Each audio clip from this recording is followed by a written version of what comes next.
Hi, everyone. Welcome to the podcast. This is Aurora Leonard. I'm the Associate Director of the Living Dying Project, and I wanted to tell you about two of our upcoming offerings. The first is Grammy-nominated musician and kirtan singer Jai Uttal. He will be speaking and singing with our community online on December 14th. He and RamDev Dale Borglum will revisit their time together in India and talk about what teachings and stories still resonate with them today. So there will be singing with Jai, and it will be a special opportunity to learn, hang out, and sing with longstanding members of the Neem Karoli Baba Satsang. The next offering are Dale's live CEU training workshops, and these are happening January through March of 2025. There are both in-person and online options, and these are Dale's signature training workshops for anyone interested in conscious living and in exploring the dying process, grief, and caregiving. CEs are available for licensed psychologists, therapists, social workers, nurses, and acupuncturists. And it's also a great workshop for death doulas. So please head over to www.livingdying.org, and you'll find both of these offerings on the website, and you can read more information about Jai Uttal's event and Dale's training workshops. And so with that, much love to you all, and I hope you enjoy this episode of Dale Borglum's Healing at the Edge. Welcome, everybody. Today, I would like to talk about Maharaji's teachings. And I feel like I'm taking a bit of a risk here because I know that a lot of people in this room are not necessarily interested or involved in my guru, Ram Dass's guru, Neem Karoli Baba Maharaji. You might not be interested in the devotional path at all, but so many people have asked me to do something like this. And on top of that, my understanding, my deep understanding is that the guru is not just, or even specifically, Maharaji, the fellow in this picture here behind me in the red blanket, that the guru is the manifestation on the earth of pure consciousness. And in fact, we all are all that pure consciousness. It's just that we don't really particularly realize that. So, largely what I will be doing today is reading a whole bunch of quotes of his and a few stories about him, and then making comments and asking for your comments. When I was putting this talk together and going through some books that had a lot of Maharaji quotes in that I hadn't really looked at for a long time, I found it myself really inspiring. It's so easy to get lost in the world and think about our spiritual path as something we're doing when we have time. And the way Maharaji would talk about living a life of service, living a life that's completely dedicated to loving God, as I said, I found really inspiring. So he would say things like, it is not necessary to meet your guru on the physical plane. The guru is not external. He said, I am everybody's guru. He said, if you don't meet me in this form, I'll meet you in another form. So if we look at those sayings, it's clearly not that guy in the picture. You might think of Christ as your guru. You might think of nature as your guru. You might think of Buddha or the Divine Mother as your guru. And at one point, somebody asked Maharaji, what's the best form to worship God? Is it like Hanuman or Jesus or Buddha? And he said, the best form to worship God is every form, not just those beings that we see as holy people, but the people you meet day to day to day. Can we worship everybody that we see? Can everybody, in a sense, be your guru? And it's said traditionally that the guru is greater than God. And the reason for that is that the guru is the being that brings you to God. Guru actually means the one who takes you from darkness to the light. Guru. And clearly everybody's on the path to God, but when you have that connection, and it doesn't have to be an external one, but there is some channel, some connection you have that's bringing you to God. That's even greater than God, because without that connection, it's very hard to find God. Now, what I would like to do, and then the other question, of course, here is that I'm using this word God, and there's probably a lot of people in the room that don't even believe in the notion of God as an external thing. And please, please, please translate my word God into whatever works for you.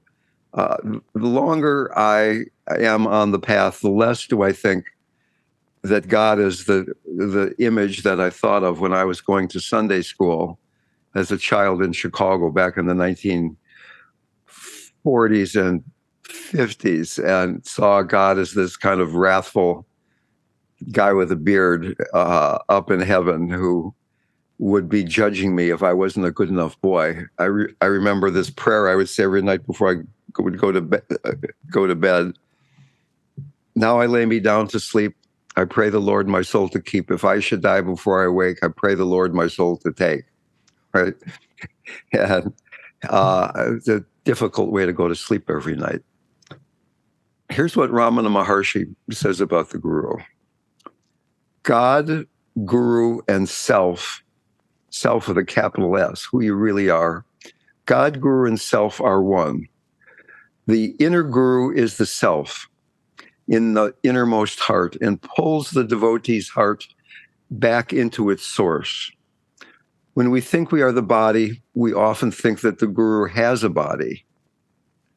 The outer guru pushes the mind to turn inward, and the inner guru pulls back toward the source. This is Guru's grace. Meditation is meant to remove the ignorant idea that the guru is only outside. The guru steadily abides in the self. Find your guru by intense meditation. The whole universe is the form of the guru. See the guru in all beings. The guru does not bring about self-realization. He only removes obstacles to it. She only removes obstacles to it. You are not the body, nor is the guru. You are the self, and so is the guru. This knowledge is gained by what we call self-realization. The guru is the way, the teacher points to the way. So even if you are not on a devotional path, if you are on a path of self-investigation, who am I, deep meditation, not relating to a deity or to God or to guru, that even the fact that we're trusting awareness, that embodied mindfulness will bring us to freedom if we stick with it long enough, in a way, that also is the path to the guru. That love of awareness is the secret sauce. Whether awareness is your own practice or it's represented by a being who is pointing you to do that, it's really the same process. So here are some things that Maharaji said as the guru. He said, love is the strongest medicine. It is more powerful than electricity. And really assimilating that notion that love is the strongest thing in the world, it's a lovely idea, but how much can we trust that? How much can we trust that in this world where people are abusing and killing each other and doing all kinds of very unloving things, that love is the strongest medicine? How much can we trust that? And that's largely what we're going to be examining during the rest of this talk. Maharaji went on to say, you don't choose the guru chooses you. And then he said, where there is faith, there is the presence of the guru. So right now, do we have faith? We don't have to be thinking about Maharaji, the guy in India who died in 1973. But do we have faith in resting in love here together right now? He went on to say, what is required is blind faith in God. And that, of course, is what I've been struggling with all of my life. Given my personality structure, as opposed to your personality structure, there are certain parts of my life I have complete faith. And there are other places where it's a little bit shaky. I've had fantastic karma when it comes to housing and automobiles. Whenever I want a house or an automobile, I just think about it and the perfect one shows up. But then there are some other parts of my life where I'm always making bad decisions. I'm not really very clear-minded about it. I'm not trusting it. That's such an obvious external example. But this notion of blind faith in God, how much can we really trust that we don't have to be figuring it all out? And here then is the quote of Maharaji that really vibrated in me as I read it again. Tell me, what do you ask of God? Tell me, what do you ask of God? Every day when you wake up, do you ask, can I be free? Can I be a more loving person? Or do you get up and say, do I have to pee now? And is the coffee ready or whatever? Are we really asking the most important thing? Suzuki Roshi's quote, the most important thing is finding the most important thing. And if we know what the most important thing is, can we ask God then? Are we having that dialogue with God? Some more quotes. I do nothing, God does everything. I do not know anything, I just know how to change hearts. Ask God or Hanuman, I'm just an ordinary being, I can do nothing. And then he said, I could have been a great saint if I weren't so compassionate. So here he is saying that he doesn't really do anything. And yet at the same time, so many miracles happened around him. If we have time, I can tell miracle stories where he could seemingly be in two places at the same time, or certainly he could know things that there's no way he could have known. Healing people, all those stories. At the same time, the book of Maharaji stories that Ramdas put together is called Miracle of Love. The big miracle was not that he could heal people. The big miracle was how much love there was. And that love is available right now. I've told the story about the price of milk. Let me tell it really, really briefly. I was with Maharaji. I just gotten there, and he asked me and a friend, how much do you pay for milk in America? And we told him, and he went on for a really, really, really long time talking about the price of milk. And I started getting bored. I thought maybe Ramdas made a mistake with this guy. And why isn't he talking about God? Why isn't he talking about important stuff? And then he asked again, how much was it? How much did we pay for milk? And once again, he went talking about it for a long time. I was really getting frustrated, and there was an explosion in my heart that I knew came from him. Hard to tell you how I know that. But anyway, I got the message. We could talk about important things, but that just makes the mind busy. You don't have to figure anything out. Trust this surrender. And there was this explosion of bliss in me that was there for the rest of the day. I could barely talk for the rest of the day. He was saying, we don't have to try to figure it out. There's an ocean of bliss that's always available. Here it is. Just let go into it. And obviously, I didn't stay there forever. I'm not entirely there right now in this moment, but that is available moment to moment to moment when we have that blind faith. So as well as saying, I do nothing, God does everything, he would also say things like, the whole universe is mine. And to me, that's the contradiction that we see in the Bible, where there's Jesus and there's Christ. And there's the confusion between Jesus, the man, and Christ, the Son of God. When Jesus Christ says, I am the way, the truth, and the life, no man can come to the Father but by me. That's not Jesus. That's not Jesus saying, if you're not a Christian, that you're not going to come to God. If you're some Aboriginal person in the middle of the jungle and you've never heard of Jesus, you can't go to heaven. No, like, it's believing in Christ, Christ consciousness, Buddha nature, Maharaji's true self, your true self, Hanuman, whatever name we put to that, it's all the same thing, exactly the same thing. He would say things like, you remembered me and I have come. Whoever remembers me, I go to. You can leave me, but I won't leave you. Once I catch hold of you, I won't let go. Once I catch you, I won't let go. So imagine how comforting it is to actually begin to believe that. He would say things like, I'm always in communion with you. So here's one of my favorite Maharaji stories.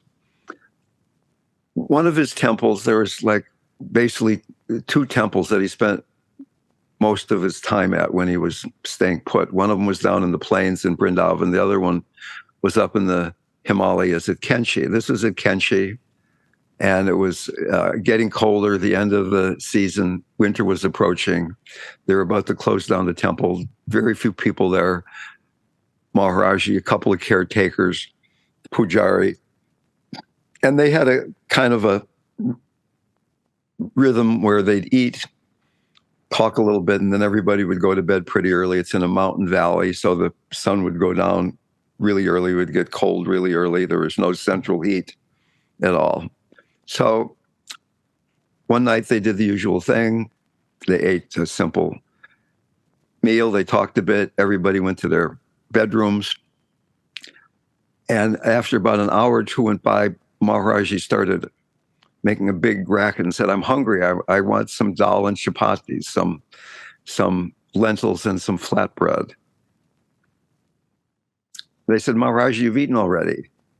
He said, I'm hungry. I want dal and chapatis. They said, the cook is asleep. The cooking fire is out.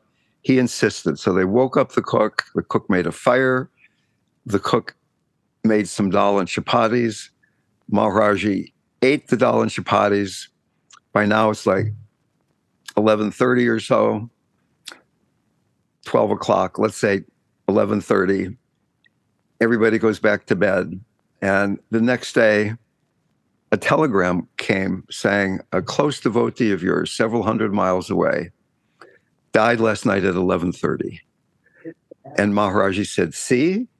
And they said, well, what do you mean? What do you mean, see? Indian people tend not to be all that curious most of the time because life is so strange over there. But this was strange enough. They said, what do you mean? What's going on? And he said, last night when my devotee was dying, he had a desire for dal and chapatis. And if I wouldn't have eaten the dal and chapatis, he would have had to take another rebirth just because he had that desire as he was dying. Now, the first time I heard that story, I started crying. Because first of all, he woke the cook up hours before the guy actually died. He knew this was going to happen.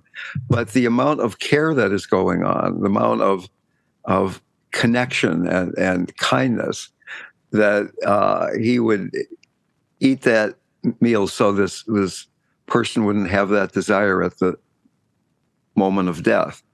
And the part of that story that really is kind of confusing is, does it mean that because this man who was dying actually knew this particular guru, that he got some special grace because Maharaji did that? And if you don't know Maharaji, that doesn't happen for you. And I don't believe that. I think everybody has that guru.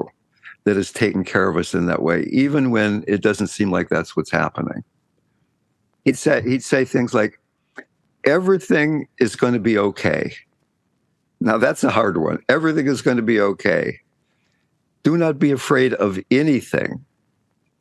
Don't worry. Leave your worries. Don't lose heart. I remember he said to a friend of mine who didn't tell me this until years later. I wished he would have told me a long time before then, because it would have saved me a lot of trouble. He said to my friend who was crying over his relationship with his wife, Maharaji said, never cry over a woman. Never cry over your relationship, right? And once again, I didn't hear that one quite soon enough. Everything is going to be okay. And then he said, money and truth have nothing to do with one another. Money and truth have nothing to do with one another. That one is a really, really mind bender.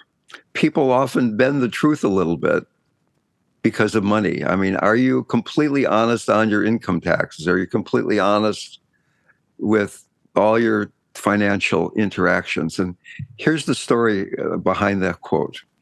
We were with Maharaji up at this Kenshi temple, and Ramdas, before we got to India, had published Be Here Now. It hadn't been completely printed.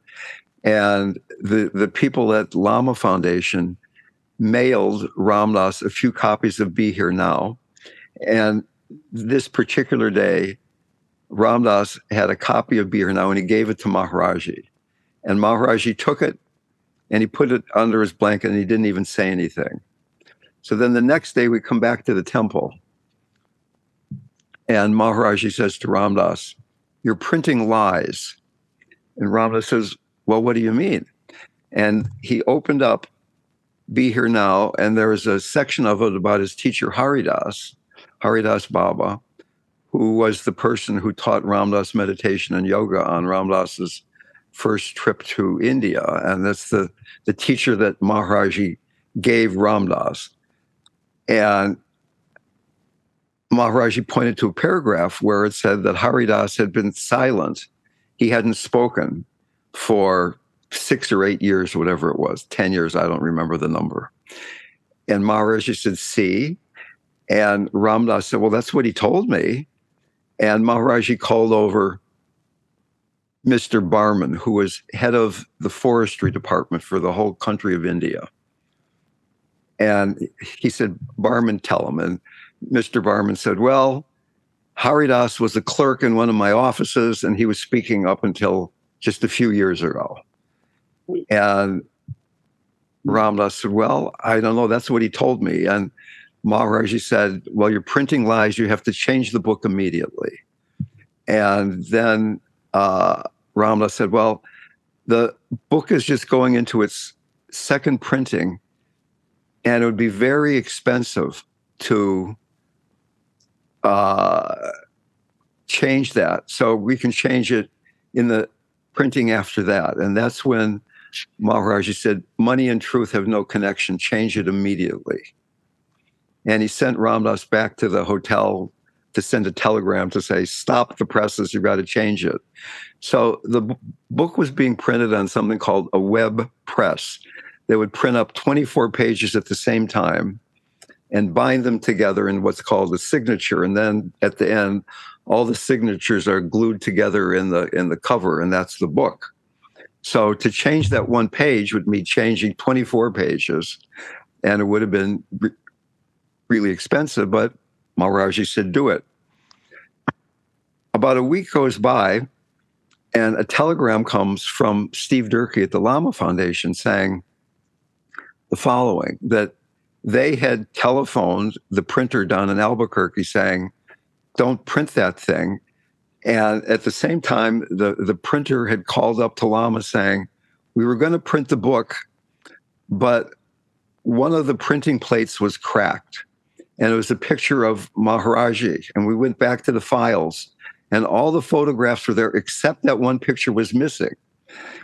And so we didn't print that section. And of course, that was the section that had Haridas in it. So they didn't print that part, and they didn't lose any money at all. Okay, that somehow that was the part that was broken.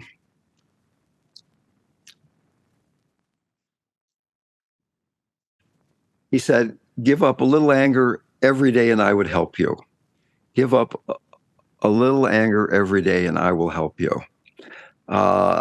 You might think that being with a guru was just all love and kisses. It was not. It was a very intense time being there. We had what we called the grace race. Who was getting closer, who was getting the name first, or who was getting the mantra, or who was getting the front row seats.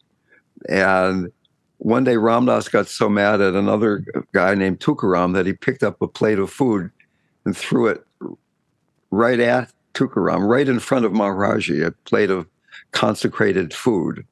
And Maharaj-ji called him over and said, what's going on? And he said, I'm angry. And Maharaj-ji said, always tell the truth and don't be angry. And Maharaji said, Ramdas said, well, the truth is that I'm angry. And Maharaji said, you've got to give up your anger, do that, and I'll help you every day.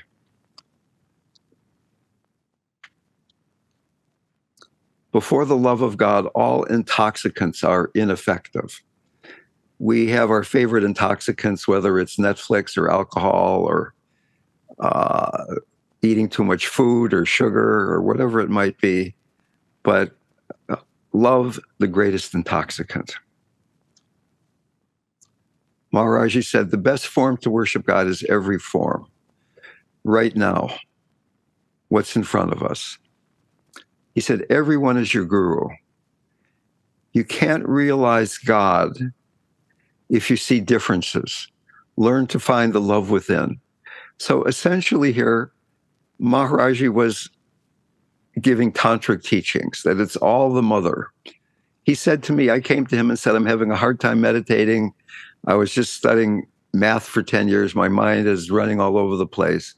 How should I meditate? And he said, remember Mary, the mother of Jesus. Just remember the mother and you'll be able to meditate. So he said, you can't realize God if you're seeing differences. Find that love within. See all women as the mother. He said, it is better to see God in everything than to try to figure it out. The same blood flows through us all. The arms, the legs, the heart, all are the same. See no differences. See all the same. It is a mistake to teach by individual karmic differences.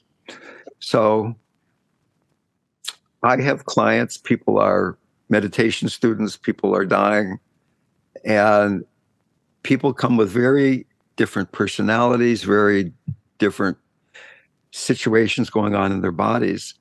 Can I just keep relating to the place and the person where I see the deepest love in them and in me?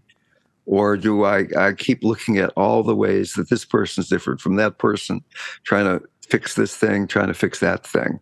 It's very challenging to be simple enough just to see the love in everybody, to be coming from that place.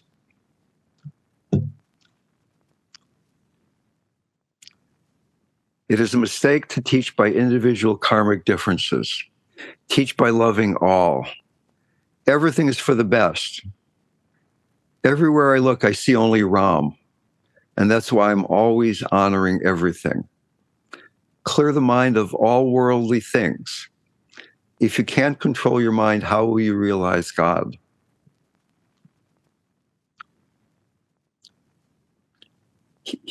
Here's another one that really stops me in my tracks.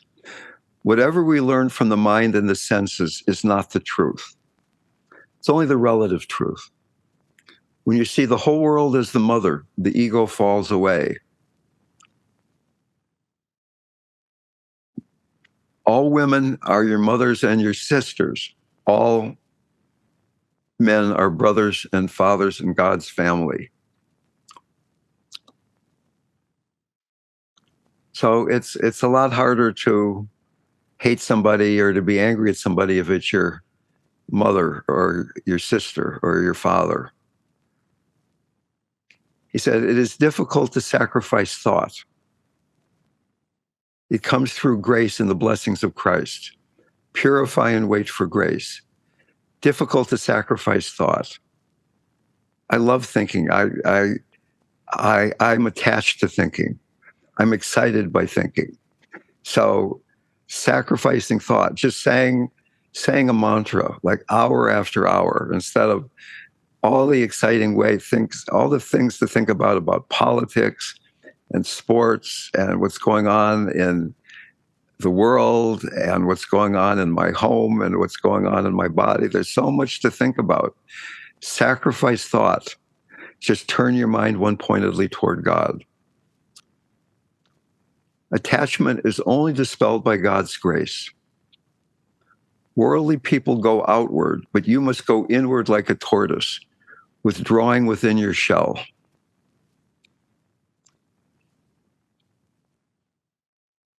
I remember once I went to this very famous Vedic astrologer, and he looked at my chart and he started laughing. And he said, RamDev, it must be so difficult to be you. You love God so much, and yet you're so attached to the world. You're always being pulled in two directions. You're being pulled to God and you're being pulled into the world. No truer words were ever spoken. God will give you everything you need for your spiritual development. Hold on to nothing. Love the poor. Serve them. Give everything to the poor, even your clothing. Give it all away. How many of us have that much faith that God will take care of us? We can give it all away.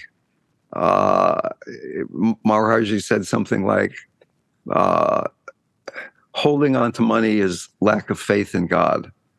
And here I am, I'm way past retirement age, and I'm trying to save up enough money so that if I get sick enough so that I can't keep working, I can still exist and maybe even leave a few bucks to my child when I die.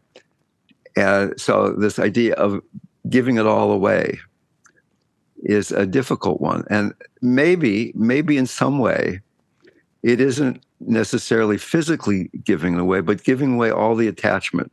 If you've got the money there, fine, but you're not attached to it. You're not holding on to it. If it comes, it comes. If it goes, it goes. You're trusting at that level. Help everyone who throws sticks at you and calls you names. The worst punishment is to throw somebody out of your heart. Never hurt another person's heart. Love your enemy. You may be hearing a lot of similarity to what Maharaj-ji sang to words of Christ in the New Testament.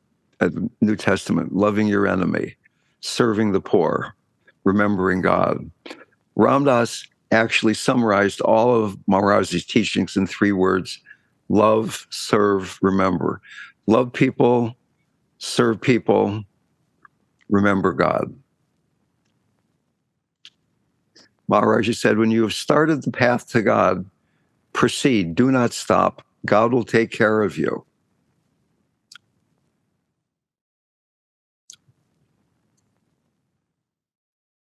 One can attain a pure mind by one-pointedness and detachment. Meditate on one point and you will know God. And Maharaji really emphasized saying mantra. He said, in this day and age, you don't need to do complicated yogic practices or do all kinds of complicated meditation. Although for me, he did recommend meditation, but for most people, he just said, just say God's name. He said, everything is possible by Ram's name. Go on saying the name of Ram, and one day the true call for Ram will come out, and you will be redeemed. One day the true call for Ram will come out, and you will be redeemed. Here's another story. In India, there's a rather complex people say before they eat food. Brahma Panam, Brahma Havir, Brahmana Hota. It goes on and on. It's offering the food to God. The food is God, the hunger is God, the person who cooked it is God, the person who's going to eat it is God. So we decided, the group, when we were with Maharaj, that we would memorize this dinner prayer. We were very proud of that. And the next time we were with Maharaj-ji and food was served, he was in the room. A bunch of us were there. We started, and the food was being served, and we started doing the dinner prayer. And Maharaj-ji turned to somebody and said, "What are they doing? Don't they know that all they have to do is say Ram?" You don't have to say a complicated prayer. All you have to do is say Ram. Constant repetition of God's name, even without feelings of devotion, even with anger or lethargy, brings out his grace. Once this is realized, there is no room for any misgivings. The grace of saying God's name. And finally, his quote, sabek, it's all one. He would say that again and again and again. People would have this problem and that problem. It's all one, sabek, sabek. So those were a lot of Maharaji quotes. Let me go on and say just a little bit about the Guru. The Guru is a method. The Guru is a method. That there's the method of mindfulness, there's the method of meditation, there's the method of the Guru, of making love of the Guru, seeing the Guru everywhere you practice, like unconditional love as the center of practice. For some personality types, for some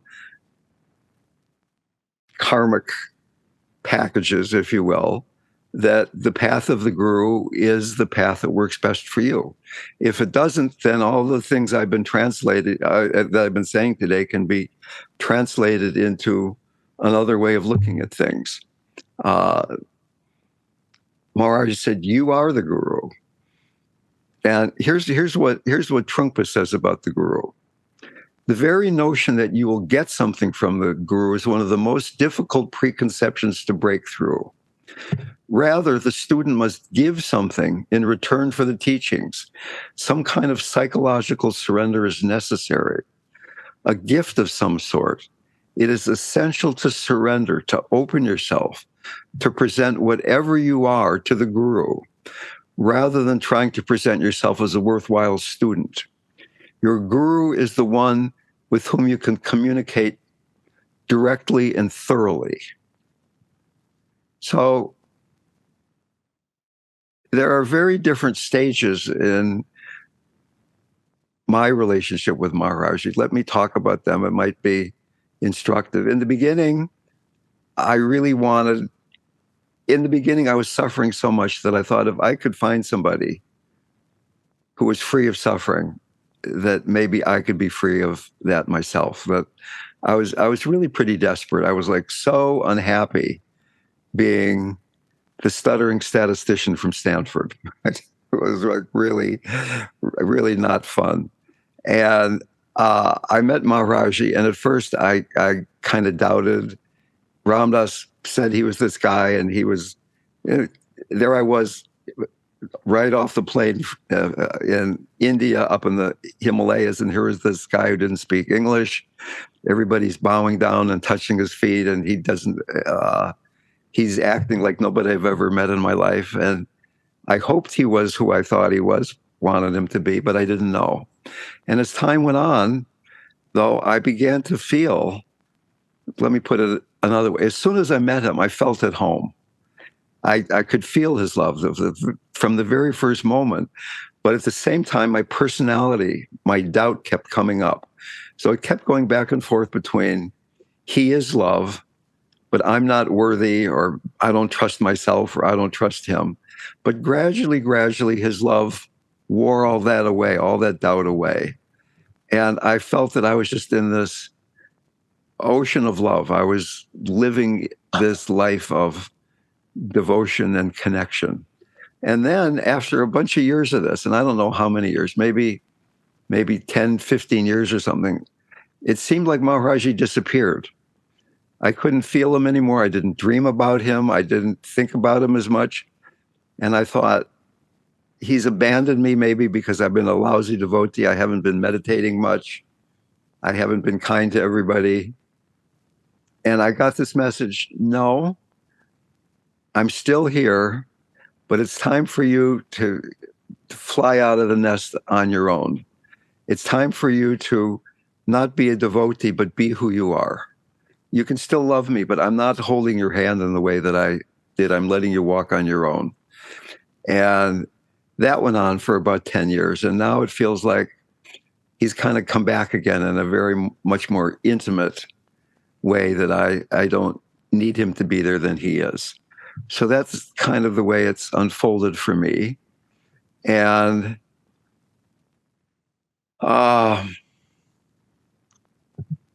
we could even have a further and maybe intellectual discussion about the notion of non-dual devotion, that we can use devotion as a way of diving into non-duality, that we lose ourselves in love. As Maharaji said, you're not trying to figure it out. You're just diving into love. And in that diving into love, our non-dual nature, the non-dual nature of reality itself is revealed. Who is it? Who is it that's being loving? Who is it that's the devotee? So I'm all done talking about the guru. And once again, I'm not trying to sell my guru. He's not for sale, except for the price of your heart. There's so many different stories. I have a friend, Janaki, who used to live in San Francisco. And back in the day when people still had telephones that plugged into the wall, she needed a new phone jack. So she called up the phone company and said, send somebody out. I need a new phone jack over for where my new desk is going to be or something. So they sent out this guy. He came in a plaid shirt, and he was installing a phone jack on the floor. And right above that on the wall was a picture of Maharaji. And the guy saw the picture. He said, how did you get that picture? And Janaki said, oh, that's my guru. He's been dead for a number of years. And the man said, well, that's my teacher. He comes to me in dreams all the time. He's been guiding my life for years now. I didn't even know who he was. And Janaki gave him the picture. So, and there was another story where this woman in England had this, like, she had some medical problem and she was unconscious in a hospital. They didn't know she was going to survive or not. And then she came out of this coma, and the doctor came to her and said, where did your grandfather go? And she said, what do you mean? And the doctor said, well, there's this man by your bed. He was by your bed every day now for the last 3 or 4 days when you're in the coma. He just sat there patiently, watching over you. And then now that you're out of the coma, he left. And she said, I don't have a grandfather, but she took out a picture of Maharaji. And the guy said, that's the guy who was at your bed. So, I mean, those stories are lovely. But to me, once again, like the title, Miracle of Love, to me, the miracle is the love. It's there are all kinds of saints or evolved yogis who can do miracles, who aren't enlightened beings. I mean, being outside of time and space just means you have some powers, and they're fun and they help people have faith. But that's not the real thing necessarily. Just being able to do those tricks against the laws of physics, and it's not really even against the laws if you really know that you are everything. So I have a question as to whether I'm causing myself problems in terms of my focus, my spiritual focus. And on the one hand, I'm focused on trying as much as I can to remember that I am capital S self, to drop into what I believe is that space, that what I think of as aware emptiness. Mm-hmm. And then kind of bringing in the world, so to speak, into that space so that I'm I'm in the world, but as much as possible as self, not just as John. Right. Okay, so there's that side, but then also I have a real longing to to directly experience God. That what I Mother, Father, God, who I assume is that loving light, and so then there's the path of devotion, mantra, whatever. Right. And so my wondering is, am I causing myself problems in trying to go, in a sense? I mean, ultimately, it's all the same thing. God is aware emptiness. God is the ultimate in that sense. Right. And, we're all one. I'm God. I'm the aware emptiness, all of that. Right. And at the same time, I guess the more egoic side of me is still wanting to advance, still wanting to get someplace, wanting to get enlightened, wanting to experience union with God. Right. And so at that level, I'm wondering about, am I making a problem for myself and trying, in a sense, to kind of go in two directions at the same time? Yes. Next question.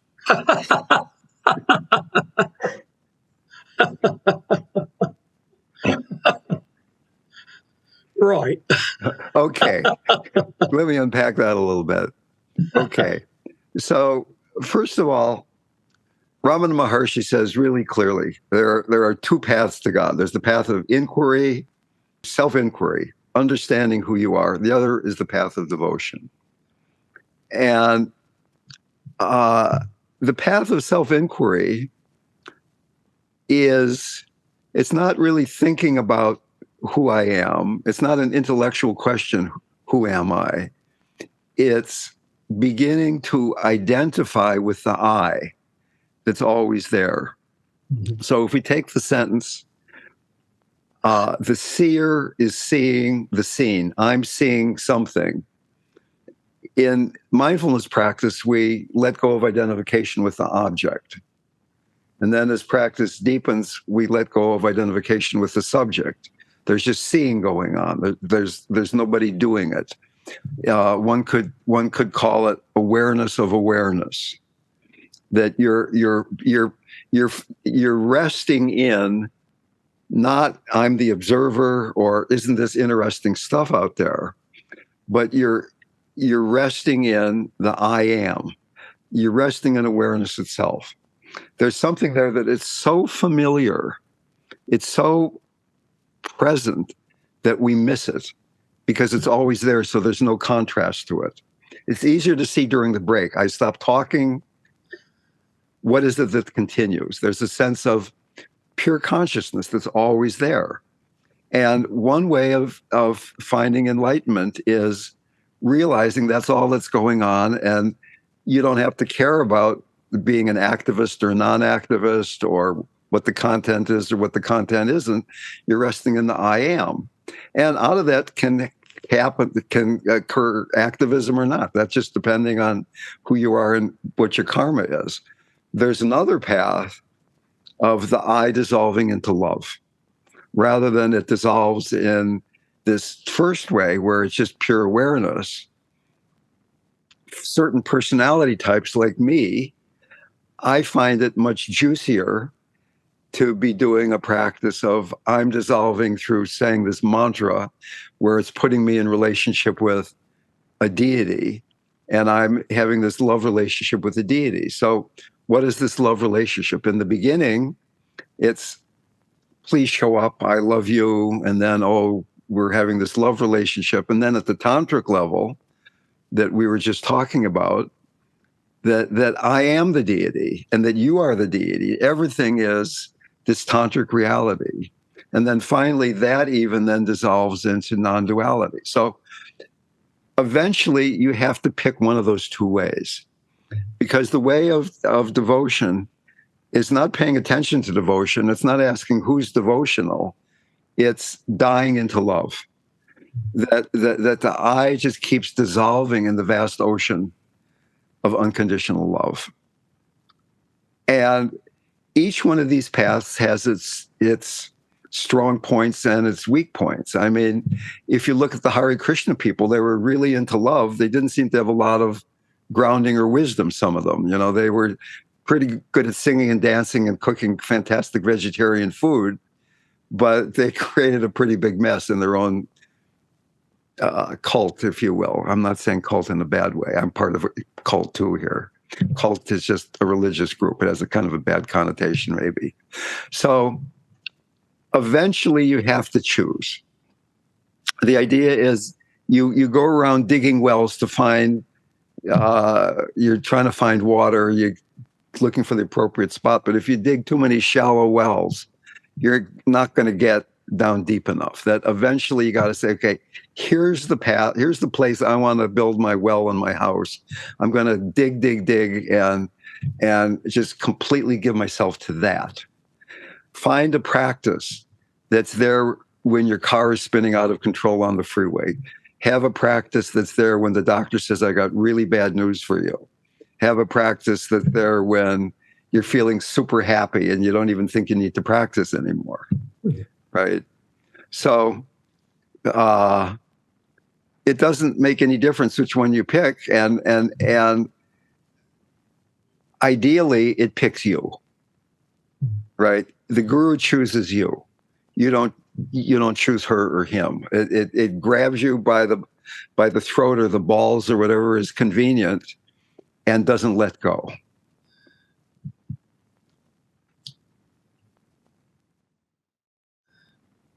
Thank you. So, I mean, what is something that you can be doing every waking moment? And obviously, you're going to lose it again and again and again. But if every time you lose it, you're saying, well, what is it I'm doing today? Oh, right, today is a devotional day. Yesterday was the who am I day. That's why I said yes in the beginning.